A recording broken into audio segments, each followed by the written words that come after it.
റിജിൽ മാക്കുറ്റി ഇപ്പോൾ ചേരുന്നുണ്ട്. റിജില്, സ്വാഭാവികമാണ് ഒരു വിശ്വഭൗരനായിട്ടുള്ള ആളെ വിളിക്കുക എന്നുള്ളത് ഡിവൈഎഫ്ഐ ചെയ്യുക. ഡിവൈഎഫ്ഐ ഇപ്പോൾ വിളിക്കുന്നത് അവരുടെ പരിപാടിയിലേക്ക് ശശി തരൂരിനെയാണ്. അദ്ദേഹത്തിന് സൂറത്തിൽ പരിപാടി ഉള്ളതുകൊണ്ട് പങ്കെടുക്കുന്നില്ല എന്ന് അദ്ദേഹം അറിയിക്കുന്നു. എങ്കിലും ഡിവൈഎഫ്ഐ ഇപ്പോൾ നടത്തുന്നത് ഒരു രാഷ്ട്രീയ നീക്കമായിട്ട് കരുതുന്നുണ്ടോ? അതോടൊപ്പം തന്നെ വികസനത്തിന്റെ കാര്യത്തിൽ രാഷ്ട്രീയം പാടില്ല എന്ന ശശി തരൂരിന്റെ നിലപാടിനോട് യോജിക്കുന്നുവെന്ന് ഡിവൈഎഫ്ഐ പറയുകയും ചെയ്യുന്നു. എങ്ങനെ നിങ്ങൾ ഇതിനെ കാണുന്നു? വികസനത്തിന് ഞങ്ങളാരും എതിരല്ലല്ലോ.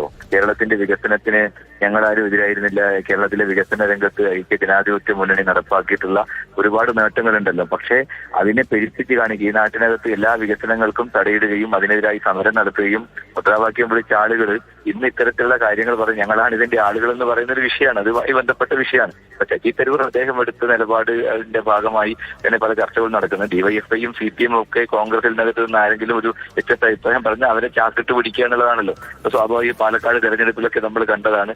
അപ്പൊ അതിന്റെ ഭാഗമായിട്ടുള്ള ഒരു നിലപാട് മാത്രമാണ്. അപ്പൊ അദ്ദേഹം പങ്കെടുക്കില്ല എന്ന് പറഞ്ഞ സ്ഥിതിക്ക് ഇനി അതിനകത്ത് മറ്റു കാര്യങ്ങളില്ലല്ലോ, ചർച്ച ചെയ്യപ്പെടേണ്ട വിഷയം അല്ലല്ലോ.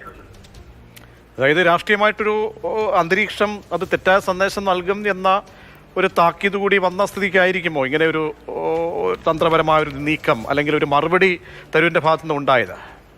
അല്ല, ശശി തരൂർ ഇപ്പൊ കഴിഞ്ഞ ദിവസം ഷുഹൈബിനെ കൃപേഷ് തരത്തിലാൽ കൊലപാതകത്തിന് ശേഷം അവരായി തന്നെ നിലപാട് സ്വീകരിച്ച ഒരാളാണ്. അദ്ദേഹം ഒരിക്കലും CPM-മായി ബന്ധപ്പെട്ട് അങ്ങനെ ഒരു നിലപാട് പറഞ്ഞില്ല എന്നുള്ളത് നമുക്ക് എല്ലാവർക്കും അറിയാം. അദ്ദേഹം എടുത്ത നിലപാടിനോട് പാർട്ടിയുടെ കൃത്യമായ അഭിപ്രായം പാർട്ടിയുടെ KPC അധ്യക്ഷൻ ഉൾപ്പെടെയുള്ള ആളുകൾ പറഞ്ഞിട്ടുണ്ട്.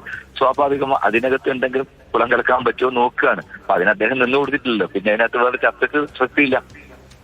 അദ്ദേഹം അവരുടെ പരിപാടിയിൽ പോകുന്നുണ്ടെങ്കിലല്ലേ അതിനൊരു പ്രസക്തിയുള്ളൂ.